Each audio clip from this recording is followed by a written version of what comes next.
chers internautes ñu ngi leen di nuyu am mbégte jàkkaarloog yéen ci seen chaîne New Média Afrique di seen chaîne bu bees alors ci émission carte sur table ni ñu koy amalee saa su nekk di fi invité ay chroniqueurs ay analystes politiques alors tey dinañu ànd ak Abdoulaye Mbow mon très cher Abdoulaye maa ngi lay nuyu.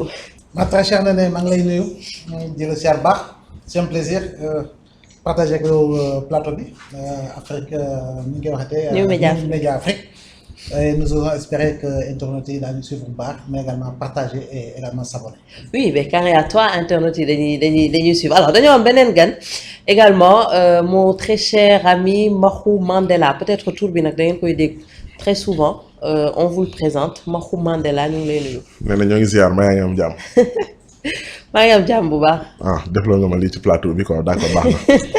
non Mahou yow tamit say analyse c'est que il faudrait que nga koy génne internautes yi di xam parce que. baax na yàgg nañ la gis ngay bind ci suuf ak yooyu di joxe yoo xamante ne c'est pertinent il faudrait que nga partager ko quand même. waaw baax na merci beaucoup n'est-ce pas alors on va démarrer parce que tey dañuy waxtaanee aussi actualité on va démarrer par le foot après ñu ñëw un peu ci commission d'enquête parlementaire boobu la yëngal réew mi actuellement et pour terminer bien sûr ces candidatures et puis le choix de Ousmane Sonko donc yooyu yëpp dinañ ko waxtaanee tey on démarre par le foot on le sait le Sénégal a été éliminé démb lañ ko éliminé pays hôte moo ñu éliminé nag muy Côte d'Ivoire ban jàngat peut-être Abdoulaye Mbow la ñu mën a def équipe boo xamante ne ñu ngi doon espérer bu baax ci ñoom équipe bu jël bu raw ci seen poule am 3 matchs amuñu benn défaite ñu ñëw éliminer le noonu c'était un coup dur pour le Sénégal. Oui mais un coup très dur on s'est vu trop beau face à la Côte d'Ivoire bi nga xam ne lu ñu seetaan gis ko produit rôle woon jeu boo xam ne en réalité jàppoon nañu dina mën a sonal Sénégal.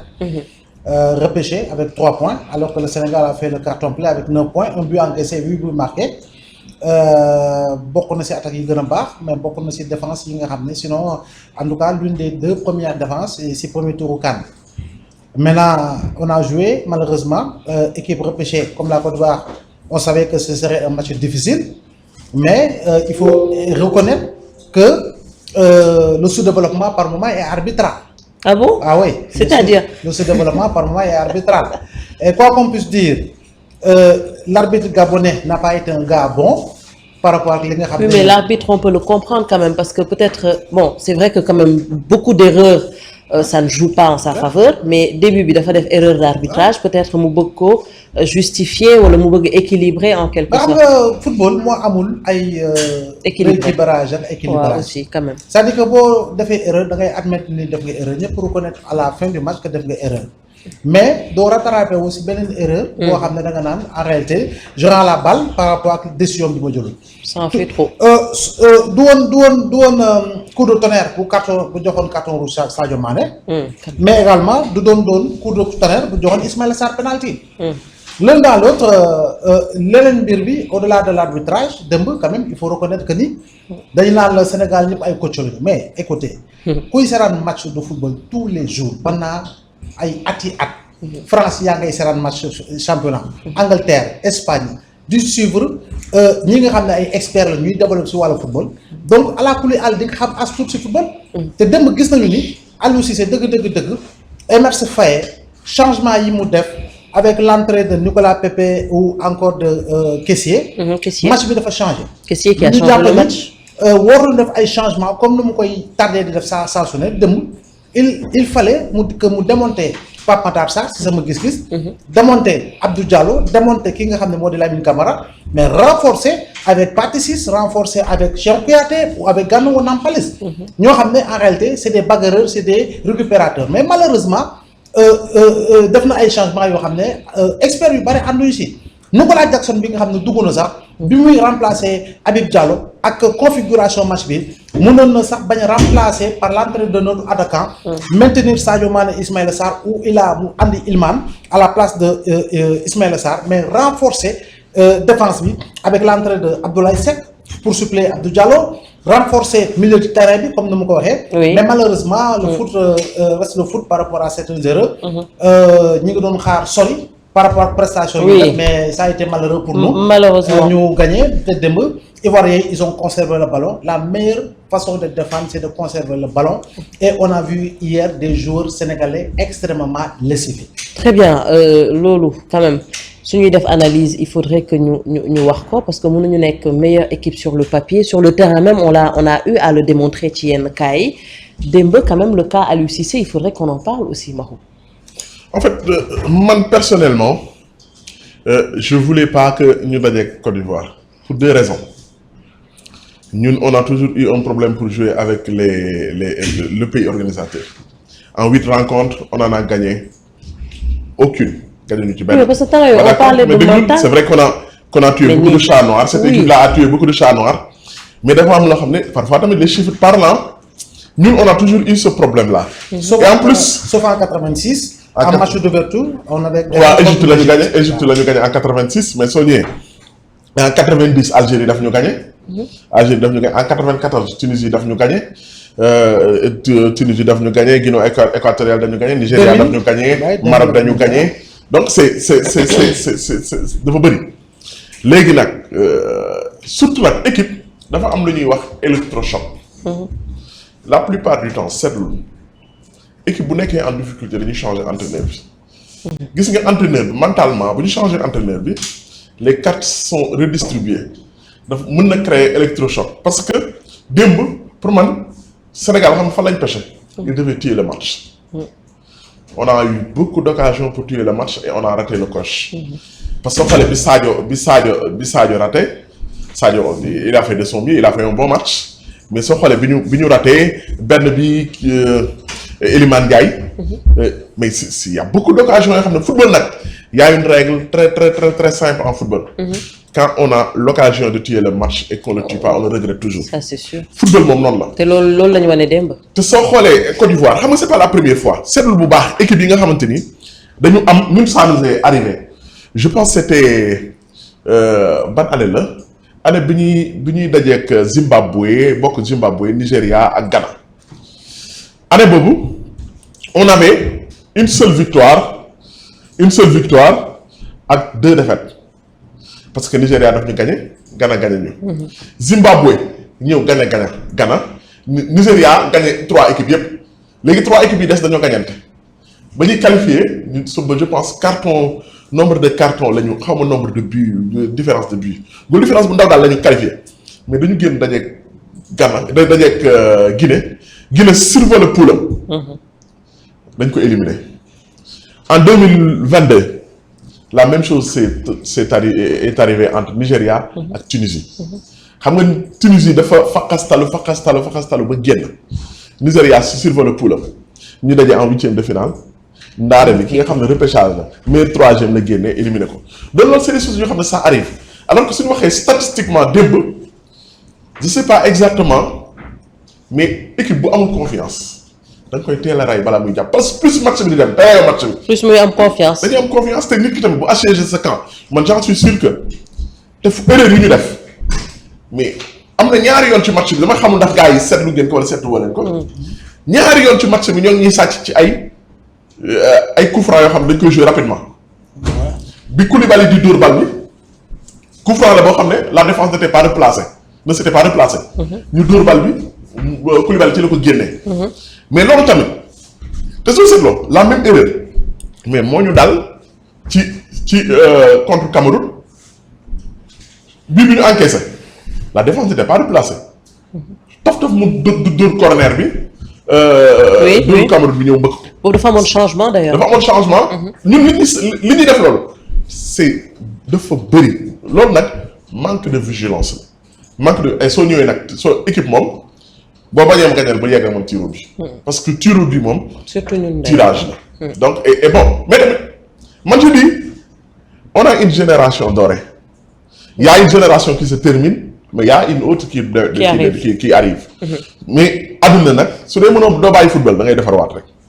On a des farouats, il faut voir où on a pêché, Lolo ci des mais mënoon nañ ko éviter quand même parce que quoi qu'on puisse dire éviter, hein? L'entraîneur a été pointé du doigt que am na ay changements yoo xamante ne waroon na ko defu ko beneen entraîneur bi mu gisee ni que match bi ça n'allait pas il a eu à faire des changements donc pourquoi ne pas suivre mais bon. On a fait des changements.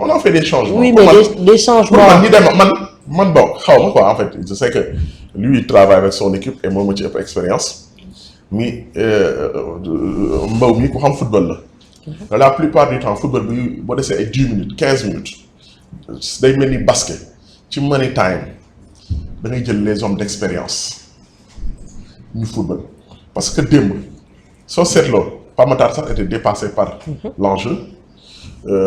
Lamine Camara était dépassé par l'enjeu mais ñooñu ay Cheikh Kouyaté ay Nampalys man tu vois Nampalys ñun on avait un problème pour conserver la balle Nampalys c'est quelqu'un qui c'est l'un des meilleurs récupérateurs. Mais oui. Il ratisse tellement de balles. Mais oui. Mais da koy jox bu duggee il va récupérer les balles. C'était simple. Non mais c'est et bon. Lamine Camara avait un carton jaune.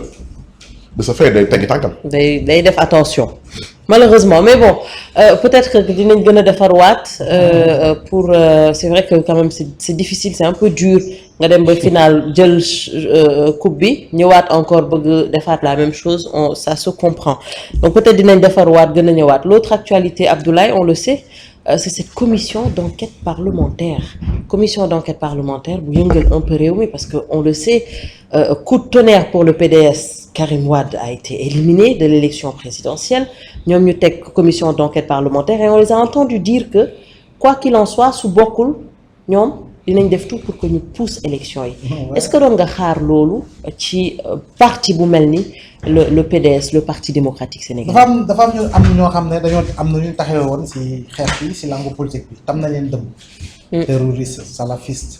lu ne wax leen ko.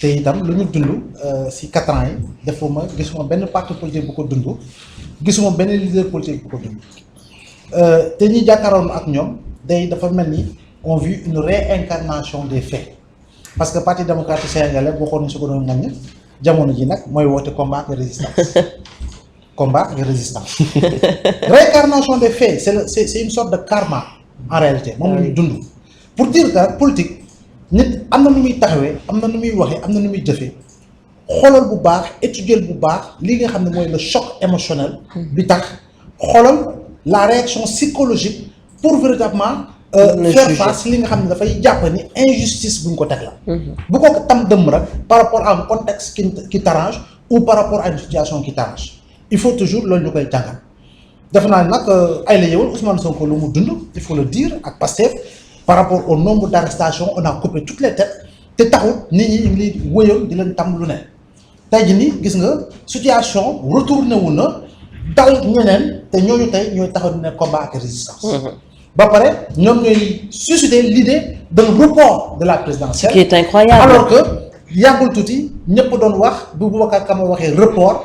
ñëpp di ko contexte ak la ñëpp tam ko ñëpp di ko ngañ. tu vois pas donc en réalité la principale infection bi nga xam ni dafay gën di infecter cette plaie béante góomu rabal bi en réalité mooy le profil de certains politiciens malheureusement que nous avons au Sénégal man la ma waxoon ci invalidation Karim bi laay waxaat dama ne la mu bindoon jox ko conseil constitutionnel ci sama gis-gis waroon nañu ko doyloo parce que tamit moom mu yorul calendrier signature u décret par rapport à l'état français quand même l'essentiel mooy fii ba ñuy yegg le décret sera signé et dina nekk preuve pour véritablement wane li nga xam ne moo di renonciation surtout que li am ba am solo moo di tey jii nii loolu génne na weesu nañu ko te itam invalidé nañu candidature am malheureusement mais li gën a am solo mooy PDS dafa ñëw laaj commission d'enquête mais kan moo ko ci jàppale le parti au pouvoir la coalition au pouvoir. c'est ce que les gens n'ont pas compris. waaw léegi la coalition et le parti au pouvoir kan moo leen di jox ne leen def leen defee leen. mais ka leen jiite. le président de la République. mooy le président de la République. parce que ñoom dañoo génne communiqué. approuvé en quelque sorte li PDS. et ça on sait que le président de la République mënul bañ a yëg loolu. non. même si bu fekkee après revenir à même sur leur décision. L'invalidation de la candidature de Karim a échappé à certaines autorités. Mais qu'est-ce qu'ils cherchent? Qu'est-ce qu'ils veulent? Mais au-delà de tout constat jiñ nañu ñaari juge te man li ma gëm te dossier bu mënti taxaw noonu lay taxawee man saay bu nit jiiñee dama la naan que jiiñ mooy andi preuve. que jiiñ mooy andi preuve. boo jiiñee nag yow warul yem ci kàddu da nga war a wax lan moo am nga jébbal ko ñu ko war a jébbal. bu fekkee ni nu nga ko doxee mais on sait que li ñu teg nii c'est un acte politique avec incidence politique pour des résultats politiques résultat politique bi nag mooy que créer les conditions d'une instabilité institutionnelle parce que magistrats yi def nañu bloc. à travers l'union des magistrats. conseil constitutionnel génn na communiqué wax na lu muy wax mais tey nii dañuy briser le principe de la séparation des pouvoirs. Oui. parce que lu ñu jàpp te ñu bari jàpp ko mooy commission d'enquête parlementaire moom ay député bu ñu taxee war nañu mën a saytu lu ne déglu ku ne tant que il s'agit de défendre l'intérêt commun l'intérêt général loolu wax nañ ko mais boo tënkoo si li nga xam ne ñooy liggéey si wàllu yoon wax nañ ko itamit da nga naan li commission bi d'enquête di waajal en réalité France daal di xëddem dara du si jóg. mais l'autre élément mooy tey nii dans tout ce que l'on dit dans tout ce que l'on prépare mais également il y a une cible. Ah bon? Oui, la cible c'est le candidat de Benno. Amadou Ba. Parce que oui, la première opposition de Amadou Ba ce n'est pas l'opposition classique.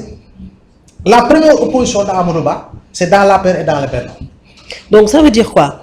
Que APR li tax ñu bootu on va dire ci ginnaaw PDS bëgg leen soutenir par rapport à ça même bu fekkee génn nañ ci entre guillemets c'est pour écarter Amadou Ba. waaw mais lecture politique pour lecture politique tey jii nii loolu mënuñu koo ñàkk dingi tudd nañu ay tur ñoo xam ne dañoo jege woon Macky beddeeku dem ci Amadou Ba tey jii nii on parle d'un certain établissement boo xam ne ñu bari aujourd'hui Amadou Ba copte na leen.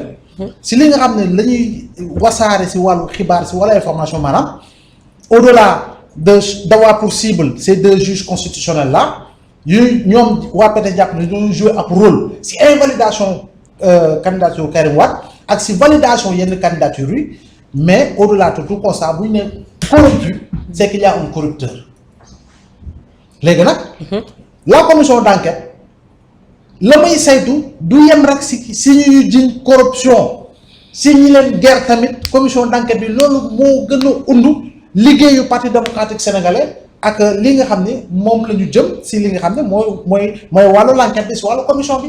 d'accord mbir bi fu mu toll nii. politiquement dafa jaxasoo.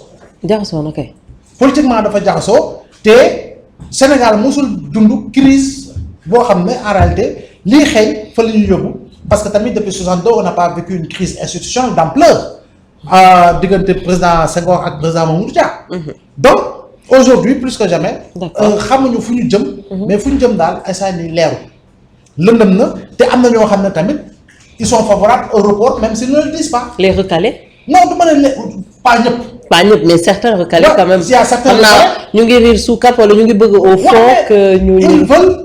Parce que jàpp nañu processus bi leerul jàpp nañu processus bi ça a été entaché de manque de transparence par rapport au contrôle ce conseil constitutionnel mais aussi c'est une occasion pour eux de s'agripper pour que bu amee report ñoom ñu joxat seen bopp une seconde chance pour mën a dugg si li nga xam ne mooy bokk bi alors daal loolu daal si on ne fait pas trop attention on va aller vers une crise institutionnelle sans précédent te itamit le mandat s'est frappé de la clause d'éternité tey jii ñaari juges yooyu bu ñu démissionné woon ay la yoon amul incidence président moo leen mooy tabaat parce que président conseil constitutionnel démissionné na ñu tànn beneen président bu dem waxtaan ak famille décliné diggante bi ñu rey le vice-président du conseil constitutionnel et pourtant élection bi yegg na résultat yi ñu doon xaar ci législative bi joxe nañ ko. parce que Babacar Seye bu ñu koy rey en 93 on attendait la proclamation des résultats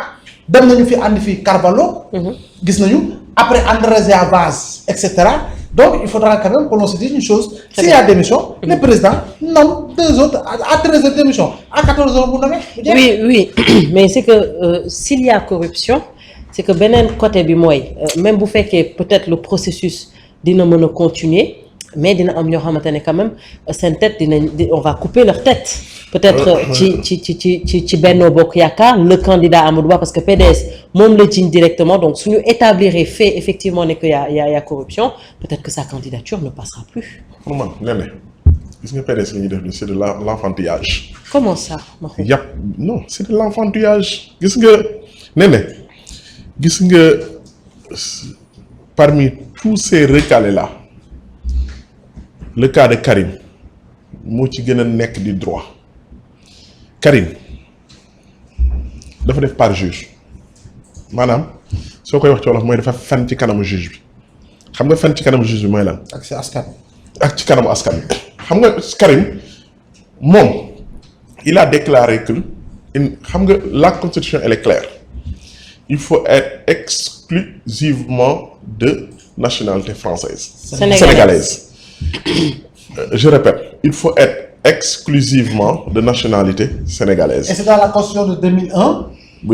Papam bind. Merci. moom ma répété ko. mais comme Ismaïla Madior li mu defoon. c'était là avant. waaw mais non ñoom ñoo ko validé waat c'était ça leur constitution moom moo fi nekkaat. constitution boobu li ci changé li ci Macky changé bëriwul Ismaïla Madior dafa ne danaa ko répété 3 fois mu clair. Il faut être exclusivement de nationalité sénégalaise. Karim, qu'est-ce qu'il a dit? Les gens parfois ont la mémoire très courte. Karim, il a dit que lui, il n'a plus de nationalité française. Quand les gens, parfois, ils tirent facilement sur tasse. Mais ce qu'il a dit, Karim bu fekkoon dafa indi dossier de renonciation de nationalité bu boobaa kenn du ko day jàll mais il a dit que amatul il n'a plus sa nationalité française. Oui, parce qu'il a eu à faire la demande. Non mais xam et nga suñu déggee ñoom maître Tine wax. waaw. Et si tu te rends aujourd'hui sur le site également pour renoncer à ta candidature, Oui. nañ lay naan ne que si tu n'as pas de réponse au bout de 6 mois, il faut savoir que c'est accepté, c'est validé. Kañ la moom la ko déposé. 2018. Léegi nag loolu mais attention déedéet nee na attention. Non, ils l'ont déposé en 2018, c'est ça qu'ils ont dit. Maintenant ñu ne. mais pour mu clairaat. Karim déposé woon loolu. en loolu la waroon déposé magistrature. Conseil constitutionnel. dépôt boobu noonu mu def. bu dee en 2018 la. Oui, mais non, le Conseil constitutionnel, c'est le dépôt sur l'honneur.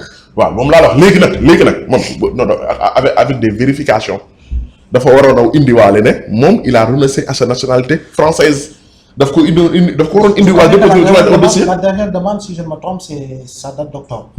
dañ ko defaat parce que dañ ko def en 2018 defaat ko encore année bi. gis nga pour am lu gën a leer. wax bu feebaree noppi dafa war a déglu bu fekkee 6 mois après.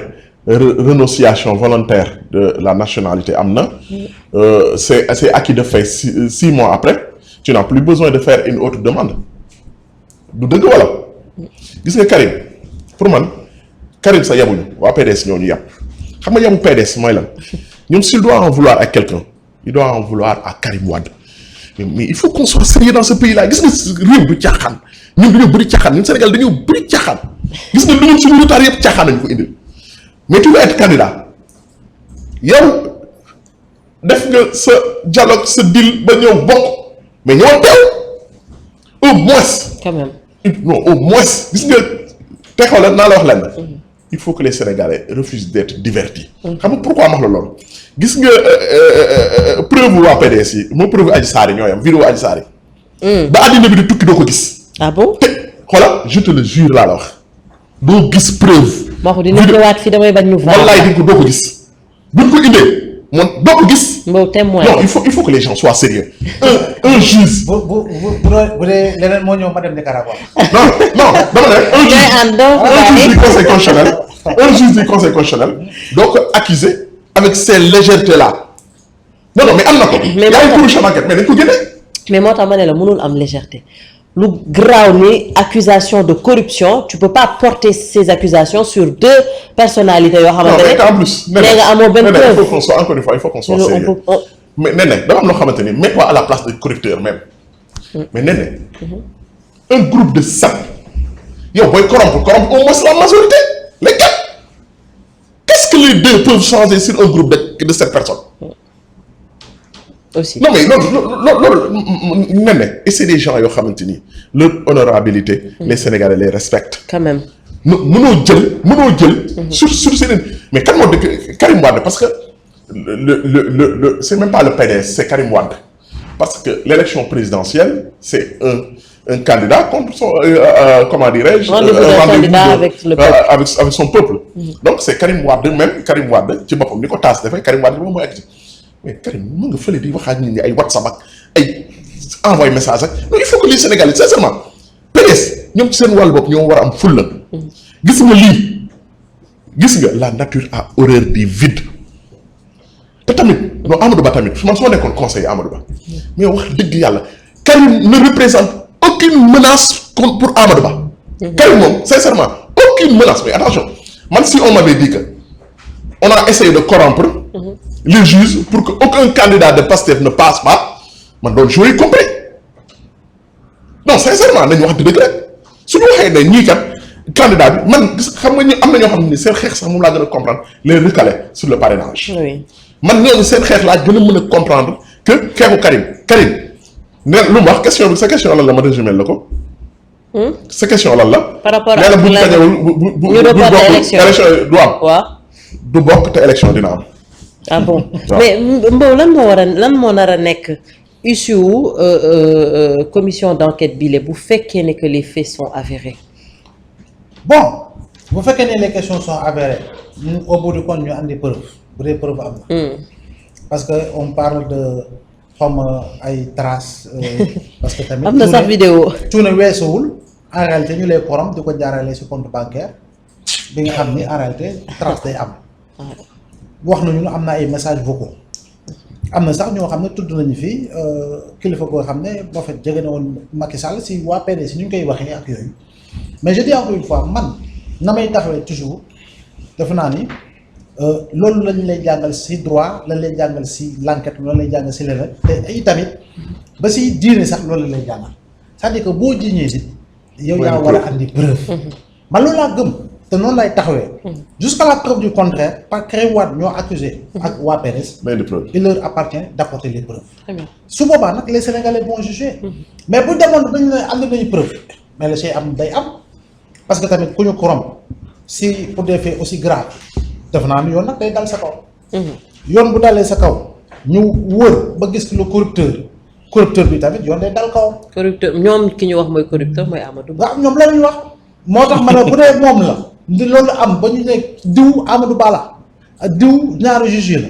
mais la say topp kañ motion de censure la ñu daaneel gouvernement bi après haute cour de justice mooy taxaw mise en accusation am le candidat sera définitivement écarté de la course amul leneen mais nag loolu lépp si wax la yem pour que loolu mën a antu il faut quand même que mu bañ a nekk des partis purement politiciennes il faut que ñu teg ko si li nga xam moo di droit tu sais une fois j'avais dit on donne l'impression par moment selon certaines circonstances selon certains contextes on donne l'impression comme si le droit était placé sous mandat de dépôt au Sénégal. Mbow nag yaa génne lu ne. Oui, parce que souvent on interprète le droit à gauche ou le droit à droite alors que le droit reste le droit et le droit doit demeurer droit. équilibré. te bu ñu nee droit mooy li jub. waaw. si xalaat si waxin si doxalin. te Sénégal depuis un certain temps depuis un certain moment malheureusement la ñuy constater en réalité c'est une reculade à tout point de vue. si perception démocratie. si perception état de droit. si niveau et qualité du débat public. Ça, c'est vrai. si niveau ak profilu ñenn si homme politique yi. surtout le cancer que représente le Sénégal mooy du mën a ñëpp parce que am na ñoo xam ne jóge nañu fee dem fee wala jóge fee dem fee am na lu ñuy garder comme conviction mais ñi nga xam ne mooy weñ yi nga xam ne xooxu mango la ñuy wër di biw di wër xeexu mango te mooy transhumance yi. les combats qu'ils portent également dafa bokk ci taaru Sénégal ci maanaam quand je dis les taar c'est-à-dire que la gën a ñaaw. ci wàllu Sénégal maintenant yomb na nga accuser parce que tamit accuser nañ fi nit au bout du compte lañ ko accuser ñu teggi ko. requalifier ko te pourtant il y a eu des morts. Effectivement. Il y a eu des casses. Et les responsabilités n'ont jamais été est-ce que situées yow ci mu moom moral yooyu boobu nit ka jiñoon est-ce que dina tëdd ba nelaw waaye nag boo ñàkkee jom ñàkk fayda c'est-à-dire que ji nga jiñ nit dara du ko ci fekk ñu teggil ko tuuma yoon setal ko ngay yeew di commander ceebu jàkka. mais Donc, alors je pense qu'on va y aller rapidement parce que temps bi peut-être. nee na une minute ah loolu su fekkee mën naa am lu ma ci oui wax. bien sûr. xam nga gis nga fi ici on ne réinvente pas la roue. gis nga cette organisation là elle est faite depuis des années et des années cette organisation juridictionnelle gis nga quand un juge est accusé mais il y a eu yoon war na fi ñu koy jaarale. quand même. yoon mais qu'est-ce qui les empêche de prendre leur preuve. dem ci yoon. non mais parce que xam nga Youssou Ndour xam nga li Youssou Ndour di wax naan porter presse ñoom instant bi dañuy porter parlementaire mais un juge a commis des erreurs yow tu penses que il a commis des erreurs il a été corrompu mais jëlal sa. parce que ba ñuy def xam nga haute cour de justice moo war a juger ñoo leen war a juger loolu c'était prévu loi bi wax na ne un membre du conseil constitutionnel bu defee yi infraction lii lañ koy jaar nii lañ koy attee nii lañ koy attee mais bu dee yow ñu atte ko rek nga bëgg mais yóbbu li yoon wax parce que xam nga bañ mu leer moo tax ñu koy yóbbu assemblée. parce que assemblée nationale benn juge ñàkkul fay damay dem foofu du fa dem kon yow bëggoo mu leer. te buñ demoon xam nga buñ demoon ci justice porter plainte foofu noonu bu boobaa le juge du def plainte mais dans cette affaire là il y a qu'une seule plainte et c'est le juge constitutionnel qui l'a déposé moom moo porté plainte kon donc il faut qu'on arrête. En tout cas on espère que li yëpp dina leer pour le peuple sénégalais parce que quand même sonn nañ ci ay accusations contre accusations yoo xamante ne du mujj fenn à la fin alors il nous reste peut-être 3 minutes yi de manière résumée on va parler de la candidature de Bassirou Diomaye Faye parce que à la fin gis nañ ne que Ousmane Sonko moom la tànn et on a vu aussi ñoom Cheikh Tidiane Dièye peut-être déggaguñu nag Habib Sy on ne sait pas xamaguñu position am lan la nar a nekk comment tu analyses tout ça Abdoulaye? waaw mais Bassirou Diomaye c'était attendu. C'était clair. Avant même que Sonko ne se prononce booy xool mouvement yi dans les réseaux sociaux dans les places publiques xam nga ni moom la ñu jiital. Sonko mooy Diomaye. léegi nag Sonko wax na di leader am ñi farak moom ànd ak moom ànd nañu ci choix bi. Donc aujourd'hui jàpp nañu ni candidature jàll na il fait partie des 20 retenus par le conseil constitutionnel mais li des kañ mooy ñi faat ñoom ak ñi nga xam ne xalaat nañu ni war nañ ko mën a rejoindre comme ñoom Aïda Mbodj Mimi Touré ak ñeneen yi mais fekk ci ko et ça. d'ailleurs de plus en plus ñu ngi gis. ça risque moo tax ma ça risque même d'aller crescendo. Mais une chose je le rappelle l'article 32 de la Constitution wax na ko. moom moo rappelé le principe d'égalité des chances entre les candidats. Oui. Donc jàpp nañu ni war nañ ko mën a may liberté provisoire mais je dis encore une fois Bassirou Diomaye est plus dangereux s'il est maintenu dans les liens de la détention.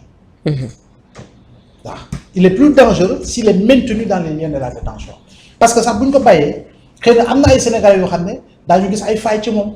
si waxee gars yi am na koo xam ne nga gis leen. xam nga Sénégalais dañoo am yërmande ci nit. mais s'il reste en prison comme ñoom ñii comme ni ñuy defee yëfu gumba rek duñu def dara si lucidité ñu maintenir ko en prison il sera plus dangereux et Sénégalais dootuñu attardé wu sax si programme c'est-à-dire que ce sera une campagne au nom et contre l'injustice. Ça c'est vrai.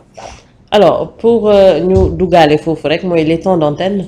RTS par rapport à. En fait man je vois plus cette pertinence gis nga il faut que adduna buy dox. ñu dox ànd ak moom da ngay dox ànd ak moom.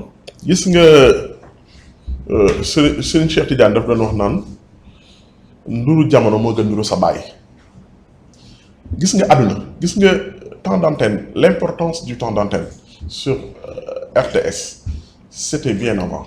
amoon na solo bu baax sincèrement. ñoom rek a fi nekkoon. non mais la preuve le Pastef n'en fait même pas une obsession. le Pastef Diomaye génn ak Diomaye nekk ci kaso bi lañu yemale de. et man li mu bëgg wax nii dama koy rejoindre je doute même est-ce que ñoom bëgg nañ sa Diomaye génn. parce que yegg nañ ba fii ils vont sauvegarder leur temps d'antenne ils vont montrer leur meeting. sans une intervention de Diomaye ça change rien du tout. li ñu war a wax dinañ ko wax ci les réseaux sociaux mais Pastef musul am temps d'antenne sur la RTS bu dul élection. lan la ko yaa wàññi. on parle de c'est devenu le premier parti ou bien. le digital est là les réseaux sociaux sont ça, là les autres chaînes sont là. loolu c'est juste la coutume c'est bien pour la démocratie ñu koy jox muy wax di kii wax yooyu parce que tamit c'est ça politique tamit. kii bi ci la bokk. coutume ci la bokk. mais ça change à rien du tout. Très bien. Alors di leen remercier Abdoulaye Mbow merci à vous Mahou Mandela merci yéen tamit donc c'était tout par rapport à carte sur table. On se retrouve très bientôt, chers internautes.